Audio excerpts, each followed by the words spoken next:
एक महत्त्वाची बातमी समोर येते। नेपाळनंतर आफ्रिकेच्या पूर्व किनाऱ्यावर असलेल्या मादागास्कर या देशामध्ये जेनझी क्रांती झाली आहे। जेनझीच्या तीव्र आंदोलनानंतर येथे 77 झाले असून लष्कराच्या हाती सत्ता आली आहे। सत्तापालटच्या भीतीने मादागास्करचे राष्ट्रपती अँड्रा राजोएलिना देश सोडून पळून गेले असून आता कर्नल मायकल रॅड्रियनिरीना नवीन राष्ट्रपती म्हणून शपथ घेणार आहे। शुक्रवारी हा शपथविधी आयोजित करण्यात आला आहे। मादागास्करमध्ये एका विशेष लष्करी तुकडीने सरकार विरुद्ध भूमिका घेतली होती।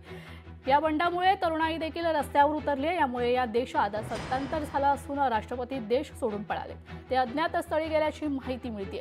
मादागास्करमध्ये सुमारे 30 दशलक्ष लोकसंख्येपैकी 3/4 लोक दारिद्र्य रेषेखाली आहेत। जागतिक बँकेच्या मते 1960 पासून 2020 पर्यंत देशाच्या दरडोई जीडीपी मध्ये 45% घट झाली आहे।